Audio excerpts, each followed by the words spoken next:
నేను రెండు మూడు క్వశ్చన్ సింపుల్గా అడుగుతా ఉన్నా. అయ్యా, ఇదే సింఘాల్ అనే ఈఓ ఎవరు అని అడుగుతా ఉన్నా. ఇదే సింఘాల్, అనిల్ సింఘాల్ అనే ఈఓ చంద్రబాబు నాయుడు గారు ముఖ్యమంత్రిగా ఉన్నప్పుడే టీటీడీ ఈఓగా పనిచేశాడు, ఈఓగా ఉన్నాడు. మా ప్రభుత్వం అధికారంలోకి వచ్చిన తర్వాత మేము ఆయన కొనసాగించాం.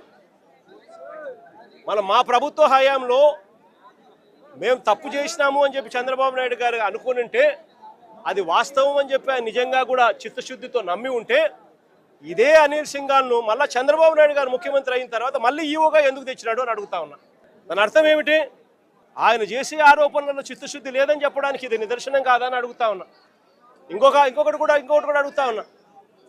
శ్యామల్ రావు అనే వ్యక్తి ఈఓగా చంద్రబాబు నాయుడు గారు ఇమీడియట్లీ ముఖ్యమంత్రి అవుతానే టీటీడీ ప్రక్షాళన చేయాలని చెప్పి తీసుకొచ్చాను అని చెప్పి ఆయన చెప్పుకున్నాడు.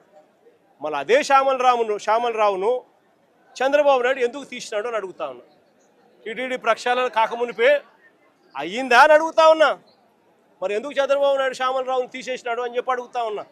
ఇదే చంద్రబాబు నాయుడు గారు ముఖ్యమంత్రిగా ఉండగానే, ఇదే శ్యామల్ రావు ఈఓగా ఉండగానే ఈ ట్యాంకర్లన్నీ కూడా పోవడము, టీటీడీ రిజెక్ట్ కావడము, రిజెక్ట్ అయిన ఈ ట్యాంకర్లు మళ్ళీ తిరిగి టీటీడీలోకి వచ్చినాయని చెప్పి సిబిఐ వాళ్ళు చెప్తా ఉన్న నేపథ్యంలో చంద్రబాబు నాయుడు గారి ప్రభుత్వానికి ఇది మచ్చ కాదా అని అడుగుతా ఉన్నా.